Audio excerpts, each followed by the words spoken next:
तो आपको 1.1 प्रश्नावली चल रही है आपकी, और आज हम करेंगे क्वेश्चन नंबर 2। तो क्वेश्चन नंबर 2 1 टाइम्स में रीड कर देता हूँ कि दर्शाइए कि कोई भी धनात्मक विषम पूर्णांक 6q+1 या 6q+3, 6q+5 के रूप का होता है जहाँ q कोई पूर्णांक है।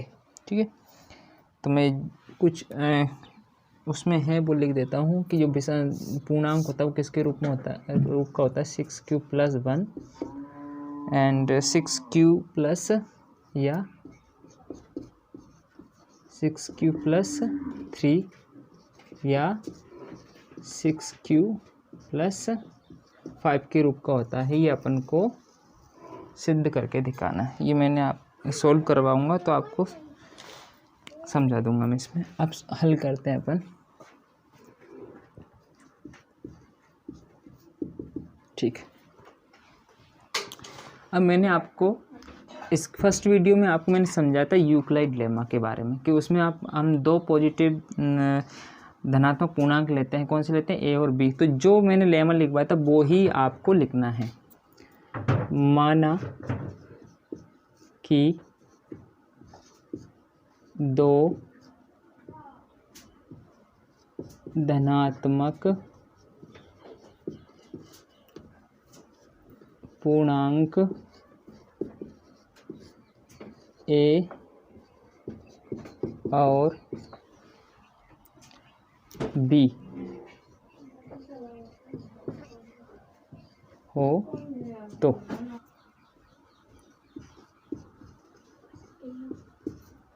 यूक्लिड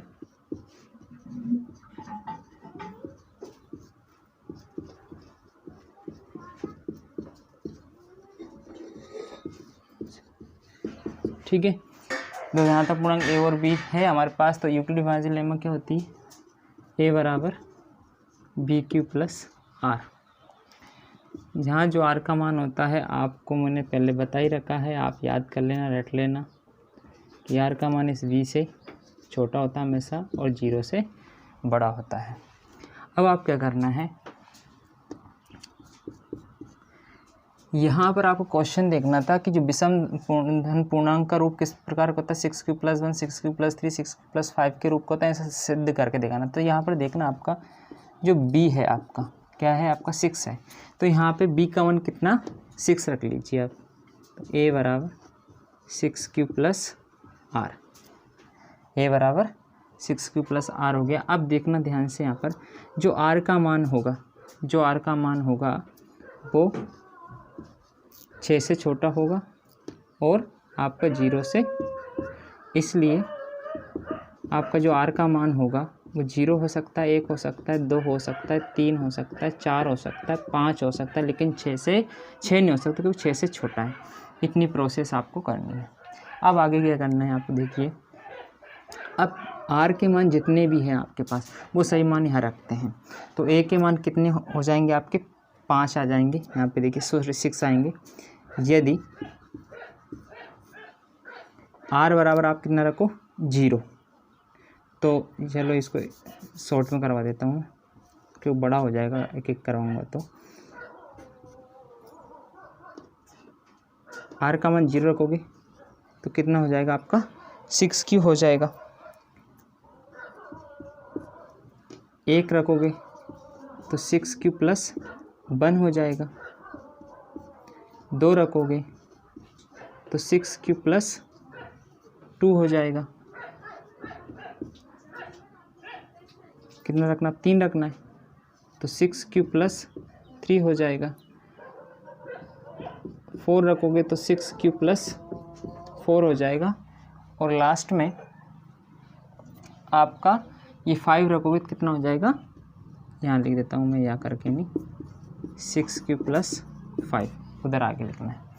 तो ये प्रोसेस। अब यहाँ देखना आप, जब सम संख्याएं रखी आपने 0 2 4, देखना जैसे ही यहाँ पे शेषफल कुछ नहीं बचा है तो देखना ध्यान से, ये तो सम संख्या होगी, मतलब 2 से डिवाइड हो रही है, ये 2 से डिवाइड हो रही है, ये 2 से डिवाइड हो जाएगी। लेकिन जो बचे हैं शेषफल विषम संख्या वाले 1 2 1 3 और 5, ये आपके 2 से डिवाइड नहीं हो रहे। तो आपको ये बताना था कि ये जो रूप है वो कौन से किसका है, विषम संख्याओं को हम इस रूप में लिख सकते हैं। विषम संख्या किसे कहते हैं, जो संख्याएं 2 से डिवाइड नहीं होती है वो विषम संख्याएं कहलाती है। तो इसमें 2 से डिवाइड कौन कौन सी नहीं हो रही है, एक तो ये, एक ये और एक ये। क्यों नहीं हो रही, क्योंकि आपने देखना इसका शेषफल 1 आ रहा है, यहाँ से शेषफल 3 आ रहा है, यहाँ से शेषफल कितना आ रहा है 5 आ रहा है। तो यहाँ लिखेंगे चूँकि 6 क्यूब प्लस 1, 6 क्यूब प्लस 3 एवं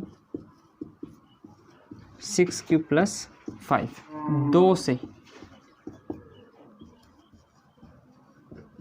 विभाजित नहीं होते हैं या नहीं है, ठीक है ना। अतः ठीक है, अब ये प्रोसेस आपके लगभग ऐसे 3 या 4 सवाल हैं और मोस्ट होते हैं। ये प्रोसेस प्रत्येक सवाल में ऐसे कैसे ही करना है आपको, ठीक है।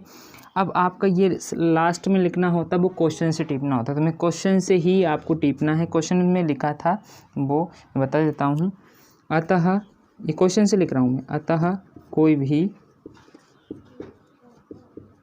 धनात्मक, तो ये लाइन जो दिखाई नहीं दे रही है मैं तो ऊपर लिख दे रहा हूँ, ठीक है ना, यहाँ लिख दे रहा हूँ लास्ट में। देखना ये आपका ये यहाँ से हल है, ठीक है, ये और उसकी जो लास्ट की पोजीशन थी वो मैं आपका ऊपर लिख रहा हूँ क्योंकि यहाँ उसमें दिखाई नहीं दे रहा है। अतः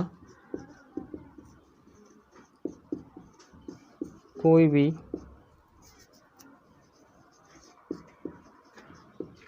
धनात्मक विषम पूर्णांक, क्या लिखा था आपके क्वेश्चन में, 6 क्यूब प्लस 1, 6 क्यूब प्लस 3 या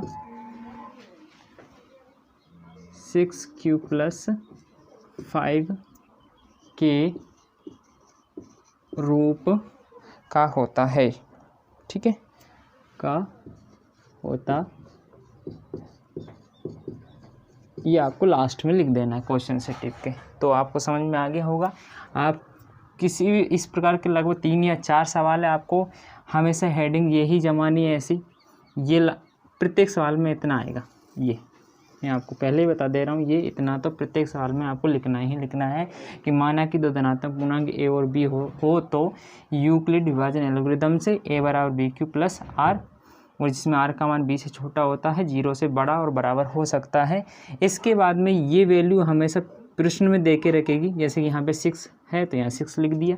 इसके बाद में यहाँ पे आर का मान जो 5 तक जाएगी लिखा, फिर आपने आर का मान 0 रखा तो यहाँ 6 क्यू हो गया, 1 रखा तो 6 क्यू प्लस 1 हो गया, 2 रखा तो 6 क्यू प्लस 2 हो गया, फिर 6 Q plus 3, 6 Q plus 4, 6 Q plus 5। आपने देखा कि इनके विषम अंक शेषफल में विषम संख्या किस किस में बच रही है, एक तो इसमें बच रही है, देखो मैं गोला लगा देता हूँ, ये एक, ये और एक ये, ठीक है। तो हमें पता है कि विषम संख्या जो होती है कभी भी 2 से डिवाइड नहीं होती, ये संख्या 2 से डिवाइड नहीं होगी। तो आप लिख दोगे 6 Q plus 1, 6 Q plus 3, 6 Q plus 5 2 से विभाजित नहीं होते हैं। अतः कोई भी धनात्मक विषम पूर्णांक 6 क्यू प्लस 1 या 6 क्यू प्लस 3 या 6 क्यू प्लस 5 के रूप का होता है। यही आपका सॉल्यूशन है, ठीक है। अगर ये वीडियो आपको पसंद आया है तो लाइक शेयर सब्सक्राइब ज़रूर करें। Okay friends, thank you.